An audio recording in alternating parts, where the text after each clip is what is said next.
Calvary Chapel San Jose, Standing Free, and Turning Point USA and Turning Point USA high school chapters. I'm so excited to welcome you here this evening. Thank you so much for coming. So I'd like to welcome up Jessie. Jessie is actually the president of the San Jose Turning Point High School chapter, and she will be introducing Riley. Yeah.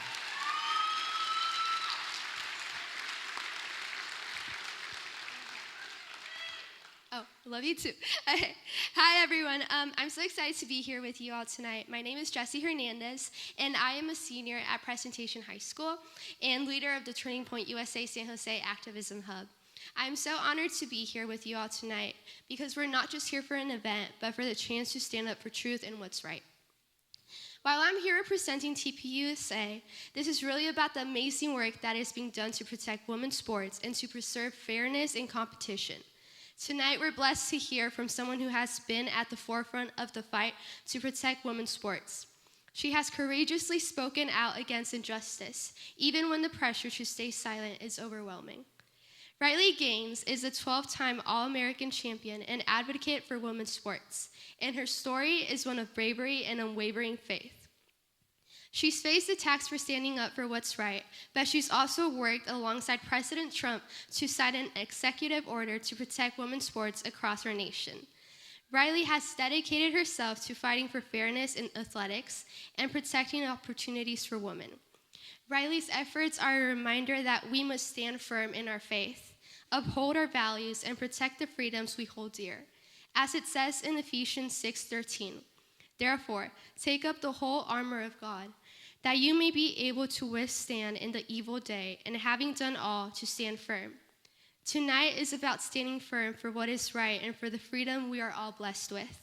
So now, without further delay, I'm honored to introduce this amazing woman who has inspired us so much and who continues to lead the change for fairness in sports and for the women who deserve a level playing field. Please welcome Riley Gaines. Welcome to the Stand for the Flag Tour. Now joining us on stage, Riley Gaines. Thank you. Oh my gosh.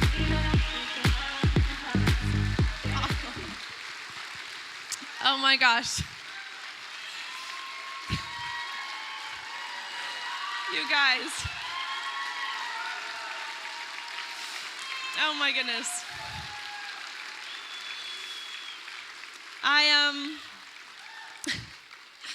I hope you guys feel at least a little bit silly that you just gave a standing ovation to someone for merely saying men and women are different. But goodness gracious, what a joy it is to be here. I talked to President Trump on my way here, and I made sure that the next executive order that he signs is an EO declaring there will be no more flight delays. And we are banning traffic out of San Francisco. Those are the next things on the agenda. Really, I'm just thrilled to be here, to be in a room with, first of all, so much youth. That's rare in the field that I have found myself in. If you are closer to 0 than 100, then you're like a puppy. So to see so many young people is revitalizing for me. Of course, to see yesterday that visual, that incredibly powerful visual when President Trump signed the executive order, being surrounded by so many young girls with their futures ahead of them, whether that be in athletics or not. I can't tell you what that visual means to me and really what this means to me. And I certainly feel more welcome being in this room, not too far from San Francisco, than the last time I was in San Francisco.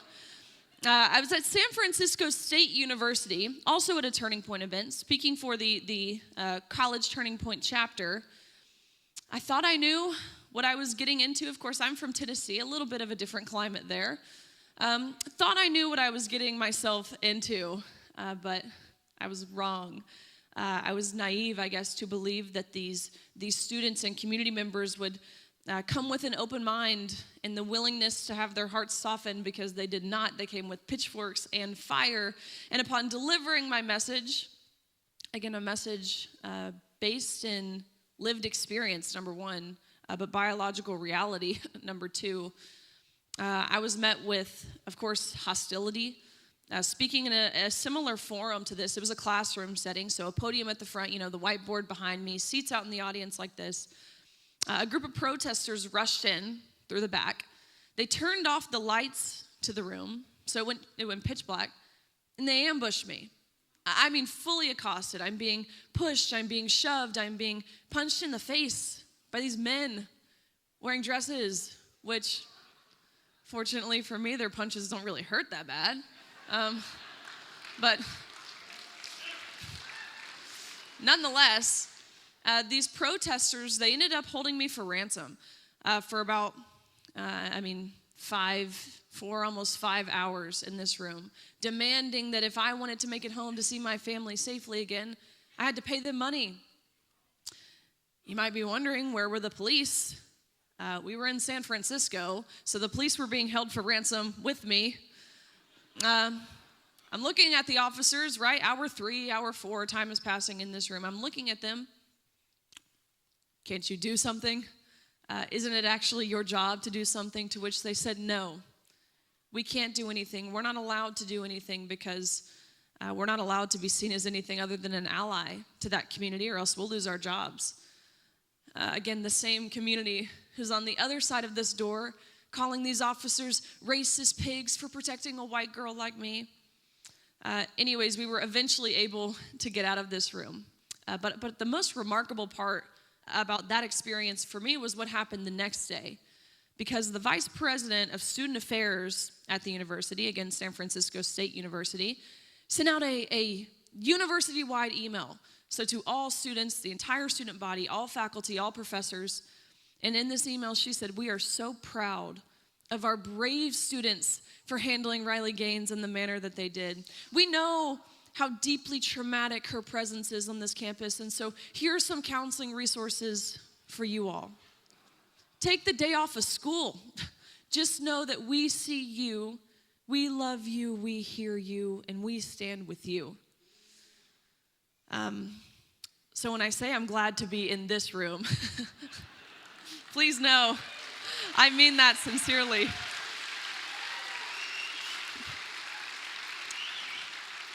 Look, I'm sure these past 2.5-ish weeks have felt just as vindicating for you all as it has for me. I kind of forgot our government knew how to actually do things after the past 4 years, but it really has been. It's been executive order after executive order. First, on day 1, President Trump declaring that there are only 2 sexes. Again, I can't believe that that's necessary. He went on to then sign an executive order protecting children from the chemical and surgical mutilation that the left inaccurately calls gender-affirming care. And of course, just yesterday, signing an executive order banning men from competing in women's sports. And then we saw today, where today, the NCAA, who is filled with, trying to think of a nice way to put this, spineless, weak-kneed, morally bankrupt cowards, including the president of the NCAA, Charlie Baker. They actually announced a revision to their, what they again call transgender participation policy, following in line with the executive order saying men will no longer be allowed to compete in women's sports at the NCAA level. So all that to say, I think he had to borrow President Trump's spine for a little bit, probably returned it right after that. But nonetheless, it's a win, and it's certainly a win worth celebrating. So all kinds of good things going on. I'm certainly not tired of winning yet. One more personal win that my family was able to benefit from in these past 2 weeks. As many of you probably know, I went to University of Kentucky. I was a collegiate swimmer. That my first day on campus, I met he was another swimmer who came over from England. He's really cute. He's got this British accent. He's 6'4". We got married. We've been married for about 3 years now. And of course, when marrying an immigrant, I call him an alien all the time. And marrying an immigrant, of course, a legal immigrant, you have to go through the green card process. And so we did. 3 years ago, we applied for this. We were told, it takes sometimes about 6 months. We wait 6 months, a year and a half. It's 2 years, crickets. We hadn't heard anything from the Biden administration or USCIS, Immigration Services, under President Biden. We start to inquire. We're calling every single department, every single agency. No one can point us in the right direction until finally someone internally told us. They sent us a letter. They said, here's why you're not getting your green card. It's because my husband was not willing to compromise his health and get the ineffective, under-researched COVID vaccine. Day 2 with President Trump in office. I raised the concern, is there something that can be done here? Of course, we need to tackle the issue of illegal immigration, but what about people who do it the right way, who don't want to get this vaccine? He said, give me 2 hours. And within 2 hours, this issue had been fixed completely.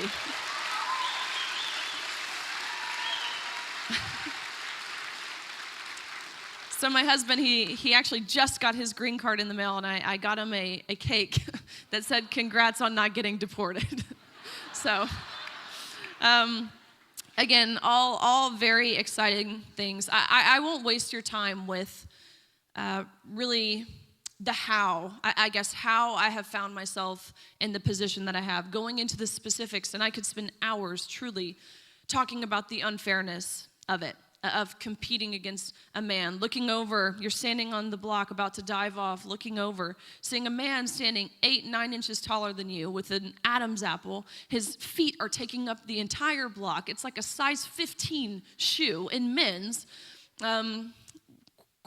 Pretty explicitly here, in a women's swimsuit where things were visible that, of course, women do not have. The locker room aspect of it, I could spend hours talking about the violation, the betrayal of looking over in this changing space and seeing a 6'4" man, fully undressed, fully intact, fully exposing himself, inches away from where we were simultaneously fully undressed.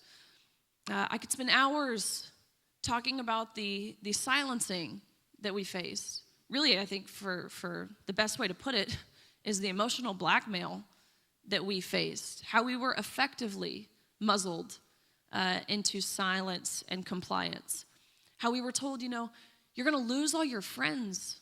These are friends you've built you've had for a lifetime. They're not gonna wanna be your friend anymore if you speak out about this. You're never gonna get a job. Your employer's gonna look you up and they're gonna see that you're a transphobe, and you don't want that. Riley, you signed that scholarship, and when you did, you gave away your rights to speak in your own personal capacity. Remember who you represent. Remember whose name is across your chest and across your cap, because it's not yours. It's ours. And understand, we've already taken your stance for you. Going as far as to tell us that, girls, remember how they treated African Americans in the 1960s? Is that the side of history you want to be on? Because what you're advocating for here is segregation. Do you want to be akin to a racist? They told us, if you speak up about this, you will have blood on your hands. And that makes you a murderer. And you don't want that, do you? No, so I suggest you be kind. And I suggest you be inclusive. That's what they told us. That's why so few, not because people believe this, not because people in my same position think it's fair or righteous or moral or safe or any of those things. No, it's because they were terrified to say something. And again, understandably so. But this issue in particular, the gender ideology movement as a whole, but I think more specifically, the issue of men and women's sports, because of how glaringly obvious it is that it is an injustice to women and to women's rights. I believe it was the sleeper issue of the election. I believe, of course, that people turned out to the polls on November 5th to embrace Donald Trump, to embrace his cabinet picks, to embrace the America First agenda. But more so, I believe that people turned out to the polls to reject absurdity, and that is what the Democratic Party has become. Whether it is putting men and women's sports, whether it's putting tampons in boys' bathrooms, whether it's referring to Latino individuals as Latinx, the Democratic Party has lost the ability to communicate with everyday common sense Americans who intuitively know that men and women are different. I've mentioned all of the wins, all of the good things. It's really, really easy to kind of swipe your hands and say, we've done it. You know, the war on woke has been won. Let me give you an example as to why and how the war on woke has not been won yet.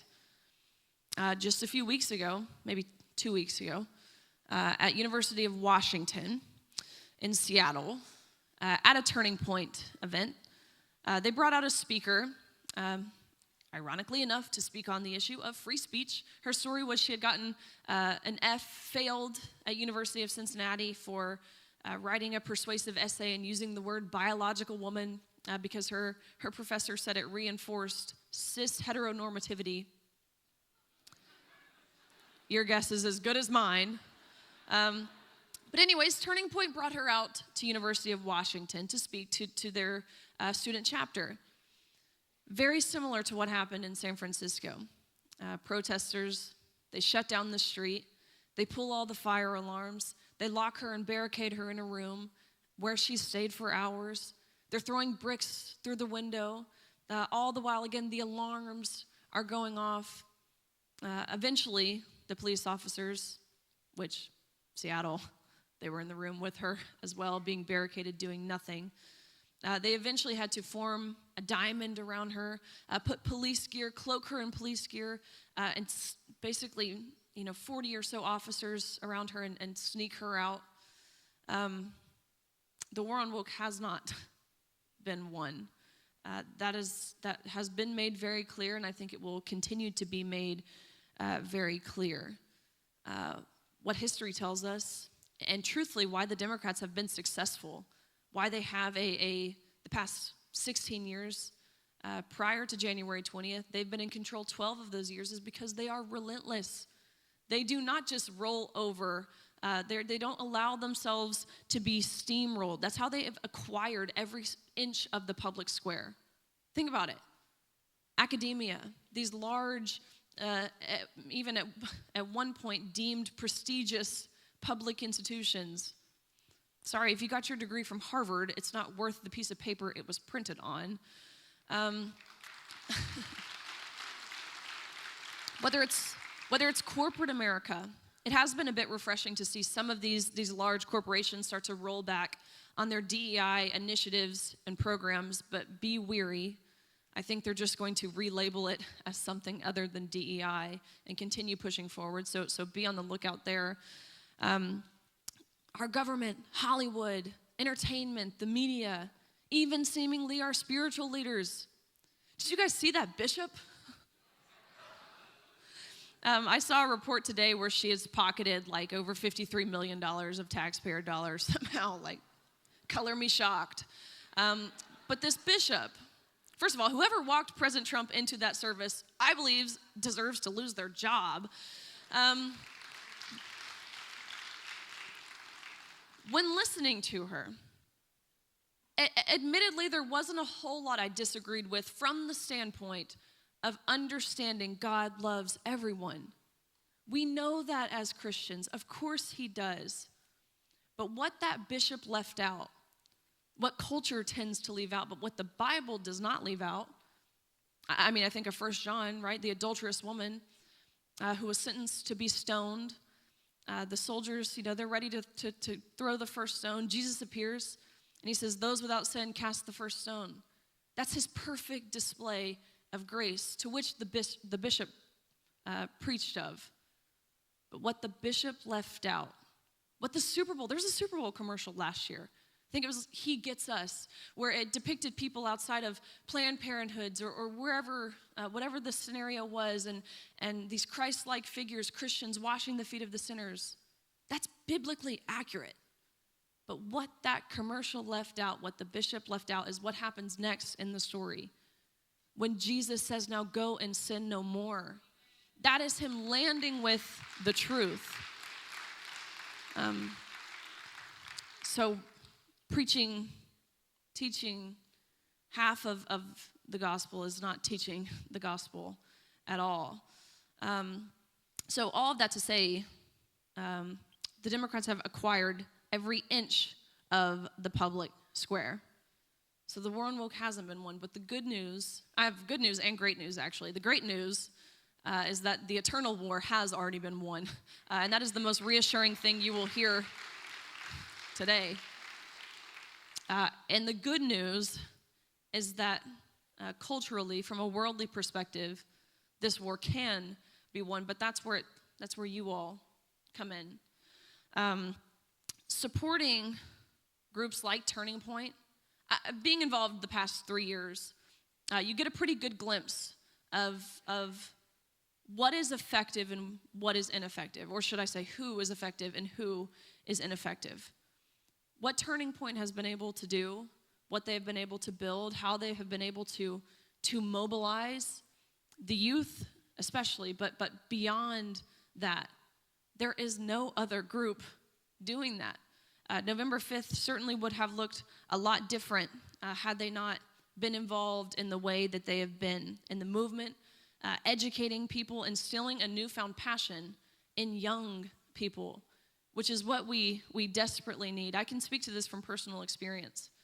Maybe this is just like Tennessee education. I don't know. But I never had to take a government course at any point, not in high school, not in college. I knew nothing about our government.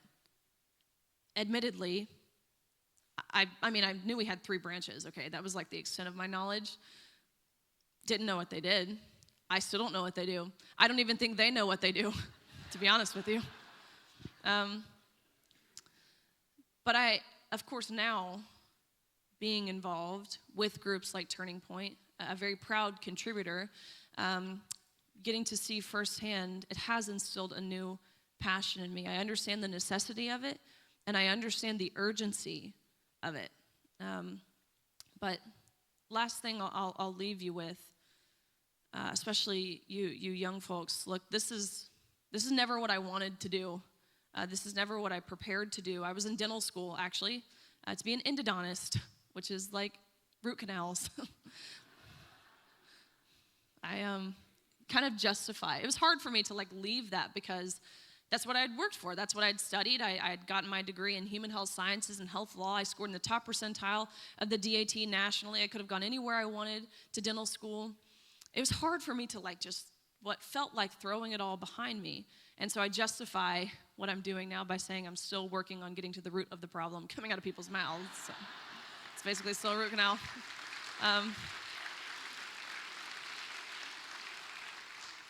But all of this to say, I did not feel prepared initially. But I was really wrong in assuming that that's how God works, that he calls those who are already prepared. Please hear me when I say this. That is not what he does at all. He prepares and equips those who he calls. Just like he did with Moses, who led the Israelites out with Aaron and his staff, just like he did with Joshua, who he promised a victory over the Canaanites, and just like he did with Esther before she was brought before the king. So trust is calling for you. I'm very excited for the opportunity to answer some questions. And again, just grateful for y'all's grace in being a little tight on time, but we made it. So I'm very grateful for you guys and would love to take some questions.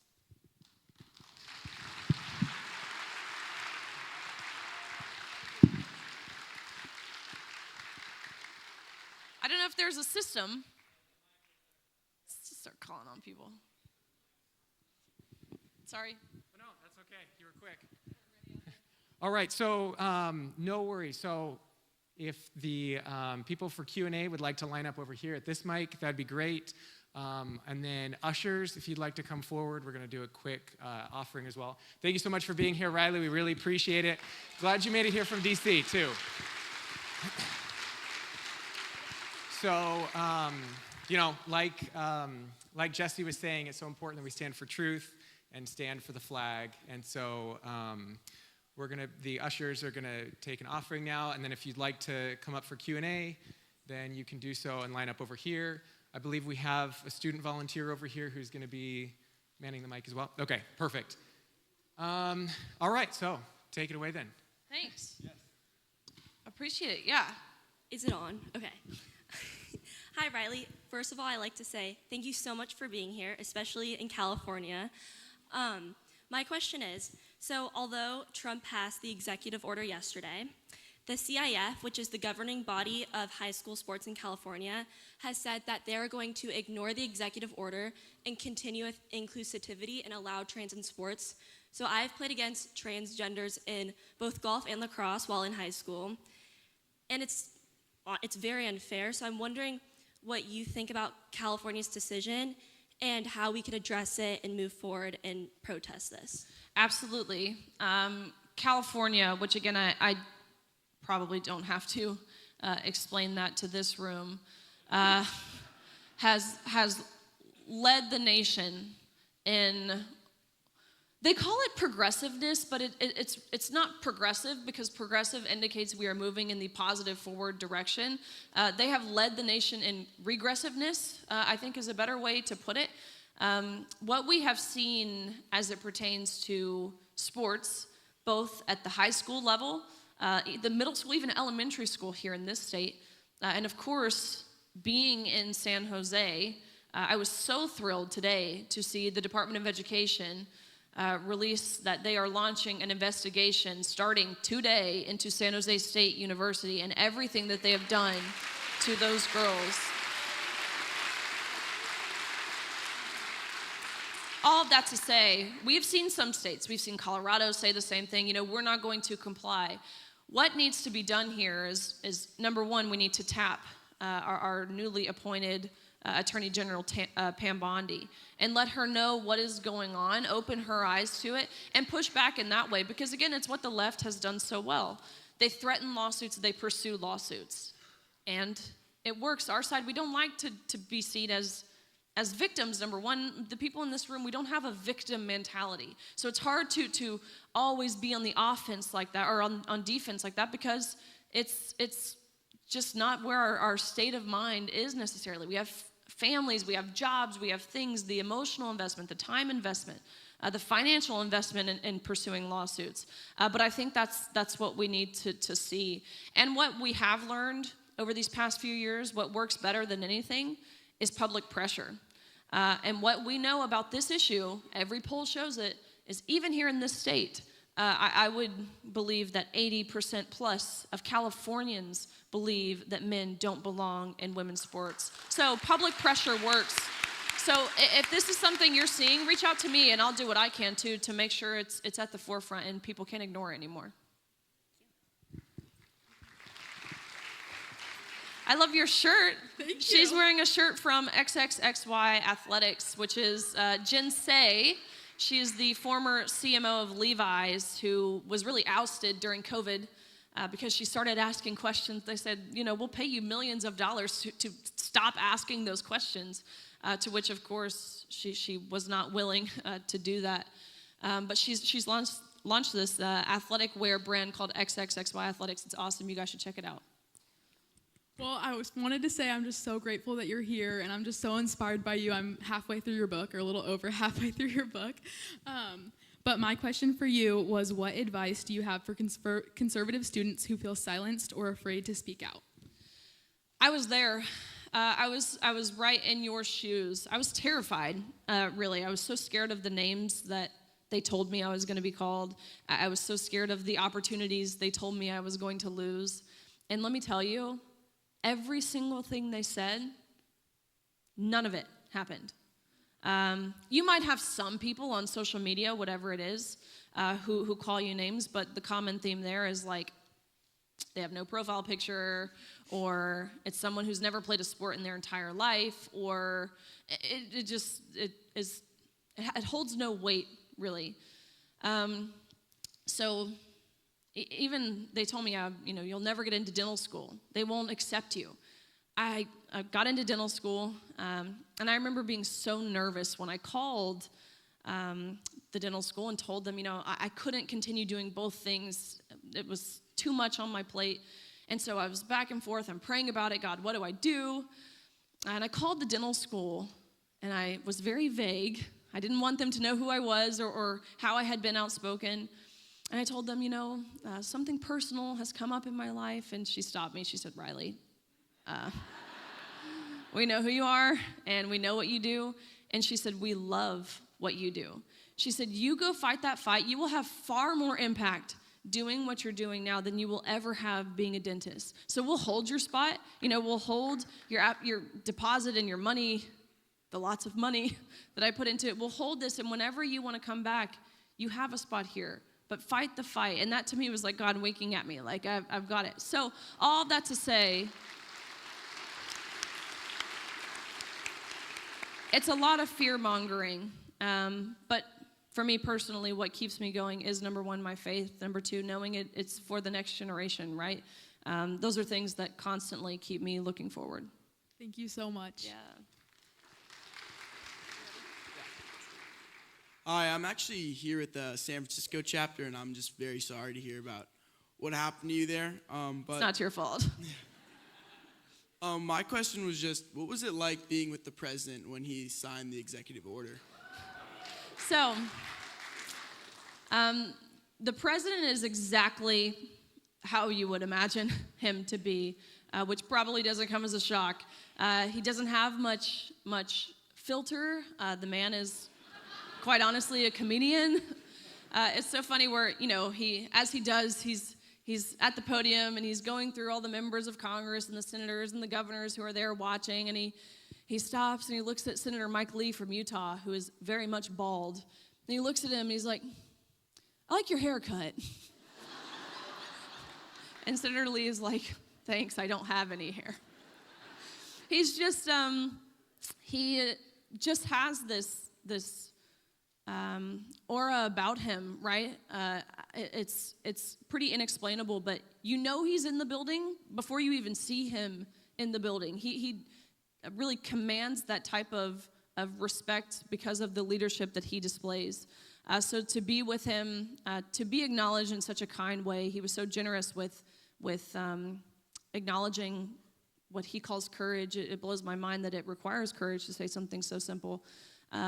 But he's fantastic, and again, I think we'll see many more wins over the next few months, over the next 4 years. I'm convinced he wants to fulfill all of his campaign promises in the first 100 days so he can just golf the rest of this time. So we'll see. Thank you so much. Thanks. Hi, Riley's. So I'm 17. I'm graduating high school this May, and there's a lot I want to do. I want to start a family. I want to keep working, but I also want to get more politically active. Do you have any advice on how I could handle getting into politics, but also having my personal life? Absolutely. This is something that I've really had to learn to balance, because once you kind of step that foot in, especially as someone who is a young woman that is needed certainly in our party as well. And so when you kind of step that foot in, they'll consume you if you let them.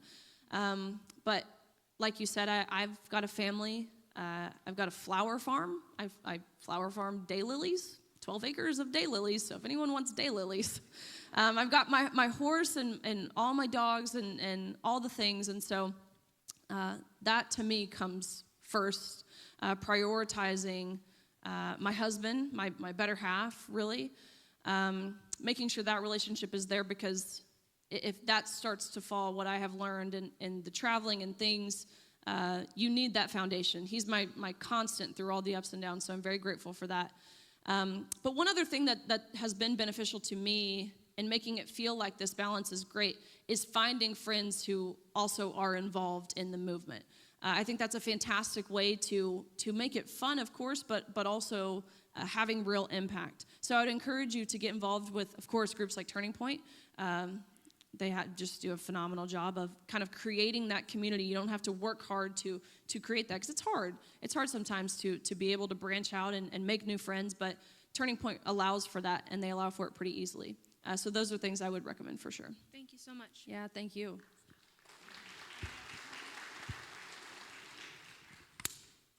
First of all, I want to thank you from the bottom of my heart for being such a role model for so many young people in this generation and the generation to come. My name is Jay, and I work as a creative director in kids ministry in the town of San Francisco. So if you don't think that I'm in the lion's den, then you're probably misinformed, and I know that you are very well informed by what you said in your talk earlier tonight. My question for you is, for 14 years now, I served kindergarten through 5th grade students in Sunday school in my faith community, and my pastor believes the Bible to be true from Genesis all the way through the end of Revelation. However, most of you in the audience and yourself are very well aware of the fact that parents have 3 choices depending on their economic and financial status. They can homeschool their children if they can afford it. They can send their children to a Bible-believing Christian school or academy if they can swing it between husband and wife, or they can put their children in the public school arena, which, as you well know, can be very difficult, especially in San Francisco and the Bay Area, to include probably San Jose and beyond in the state of California. If you had to say 1, 2, or 3 things that parents can do for kids in that age category, all the way up through middle school and high school, to rise up against the tide that's so devastatingly powerful, but we know that our Lord and Savior Jesus Christ can overcome all obstacles, what 2 or 3 things would you share with us tonight and share with me that I can share with the parents and families to do a more effective job to equip the families and their kids to be Christ followers in a world that is against us? Well, first of all, thank you for what you do. It's rare. It really is rare. No matter where you are, California and beyond, to find pastors especially who preach the Bible and the word for how it was intended. Number one, I know it's a stretch here in the state of California. Tennessee was just the 13th state just in the past 2 weeks to pass universal school choice. I would encourage all of you to research a little bit about what this is, what it looks like, how everyday Americans and families can benefit from this. And I would reach out to your representatives, to your senators, your elected officials, and let them know why this matters, why you need it here in the state of California. Because what we see in my state, Tennessee, so many of you, oh my gosh, so many Californians who are moving over, the good ones, like the people in this room who have said, I just can't do it anymore. I just can't stay and fight. And I'm torn because I understand, right, when you're dealing with your kids and their future, like that takes precedence, I would imagine. I'm not a mother, but I would imagine. But at the same time, if the good people aren't staying and fighting, then who in the world will? So my message to you, especially those who are steadfast in your faith and your commitment to this state, is push back with everything you have, because what we've seen and what we will continue to see over the next 4 years for sure, but as common sense and sanity and decency start to make a return, you will see changes. You will. They cannot keep up what they're doing. From its inception, the gender ideology, the CRT stuff, especially being pushed on children in schools, from its inception, it was a house of cards. But that house of cards is crumbling. So do everything in your will and your might that you possibly can do to push back. And if you do send your child to a Christian school, like I alluded to, please know you're not immune. You're not immune to this stuff creeping in. Be vigilant, head on a swivel at all times, and be involved in your child's life, because you know them better than the government. Also, one other advancement that we will see is the Department of Education is very much on its way out, which is fantastic news.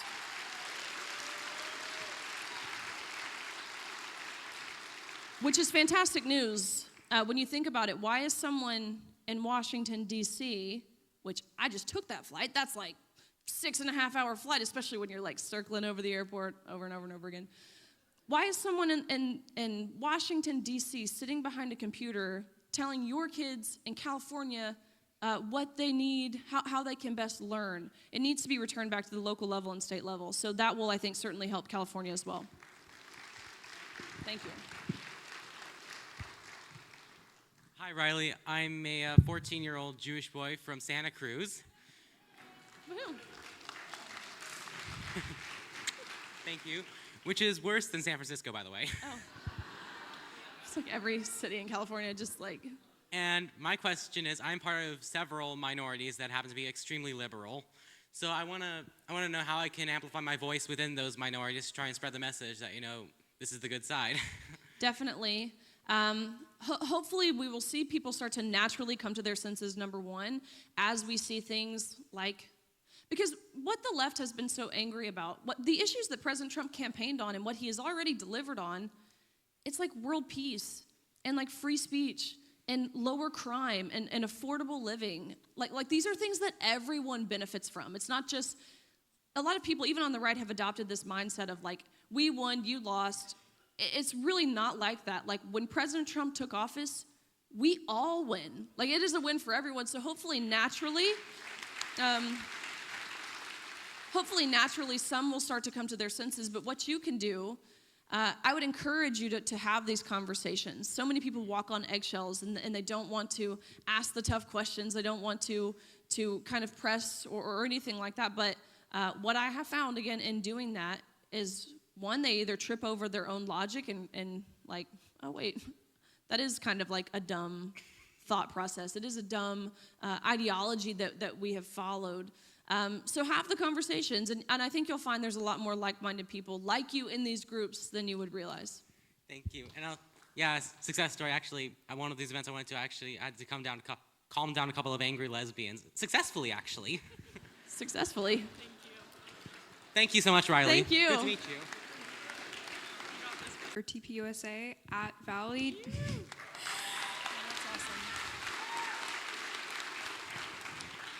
I was just wondering if there were any words of encouragement or advice that you could share for somebody like me who feels kind of like an outsider trying to come into this school and then try to make an impact right from the get-go. Just anything. Again, you will find so many people who appreciate and who will benefit from your efforts. So full steam ahead. I know there's people in this room too involved with Turning Point, their employees, but also students here in this room. So I would encourage you to make those connections. The people here, they will do everything they can to help you succeed, to help your chapter succeed, both at again, local level, state level, and even the national level. So there's great people in this room, and I would love to connect with you too, and be able to share some advice, what I've seen from chapters that do a really good job, and chapters that have some work to do, and kind of the things that I've seen be successful. I'd love to be able to share those with you and connect with you. So absolutely, we'll find time to chat. I'd love that. Okay. And good luck. And congrats, that's awesome. Thank you. I love your dress, by the way. Thank you. You're welcome. Hi, so I have a question. So when you were like changing in the locker room with that guy, you guys were like all like undressed. I was like wondering, like, doesn't the guy feel the same way? Because I was in a locker room once and I had to change with a trans woman, and I also felt uncomfortable. I think assuming he felt uncomfortable would assume he has some sort of regard for anyone other than himself. And I certainly, I don't speak much about, what this person does in his personal life, because quite honestly, I really don't care, right? What someone wants to do behind closed doors, so long as, like, me as a taxpayer, I'm not paying for it. It's not harming anyone else. It's legal, like by all means, I guess. He's a consenting adult at that point. So I don't spend much time talking about his personal life, but I do believe that this person was a total narcissist. I believe he displayed, and a misogynist at that, I believe he displayed an utter disregard for everyone else around him. So I actually don't think he felt uncomfortable by this. He actually admitted to, after the fact, that he identifies within the AGP community, which this is like pretty like in the weeds, but basically it stands for autogynephiliac, which just means you're sexually aroused as dressing as a woman. So I think all of that to say, like, at the hands of the NCAA, Like we were forced to participate in like his weird fetish. So really, I don't think he felt uncomfortable. I think he enjoyed the fact that he made us women uncomfortable. I'm sorry you went through that, but just know that I feel how you feel. And that's the thing too, is this issue, like we hear a lot about how it affects women and girls and all of that, but it's a really good point you're making. Like, it's not just women and girls who are being violated or who are being harmed by this movement. It is boys, it is men. Even this radical Title IX rewrite that Joe Biden pursued, it took away due process for men. So if a male on a college campus, we've seen it several times where these college football players, for example, they're being accused of some sort of sexual misconduct. What this Title IX rewrite did, and what a lot of people don't realize, is it took away a man's ability to defend himself in court. So it does, this whole movement does harm men as well. So I appreciate you asking that question. I think as a man too, it can be a difficult question to ask or to bring up. So I appreciate it, and I appreciate you being here. Okay, thank you for your time. I'm getting a sign that this says last question. Okay. Ms. Gaines, I recall hearing your story at the Liberty Forum in Mountain View about 2 years ago, and it was heartbreaking to hear at the end of your swimming race, the morons that run the NCAA, whatever that is called, they decided to split the trophy into two, and you only got half a trophy. So after yesterday's event by Donald Trump, you deserve the whole dang trophy.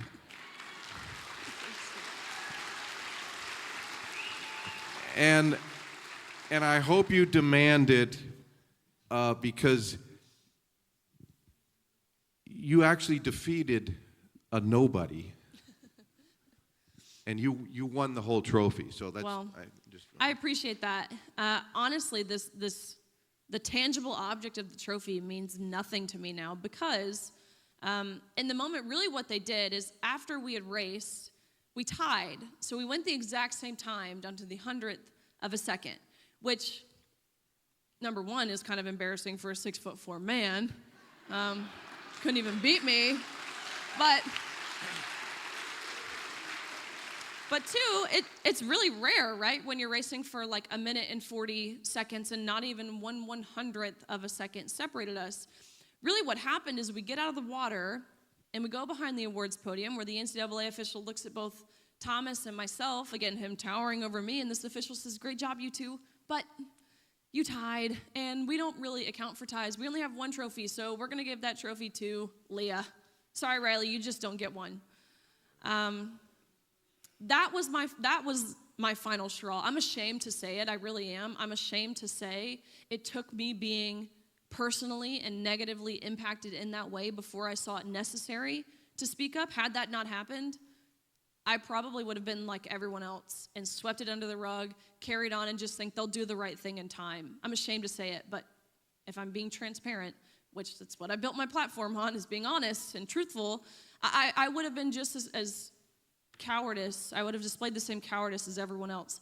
But that moment, it was like this point for me where I of course, we knew all season, we knew the unfair, we knew all of it was wrong, okay?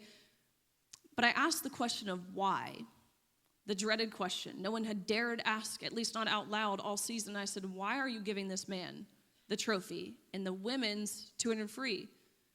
To which the official looked at me, and I could tell he felt sad. He didn't believe it.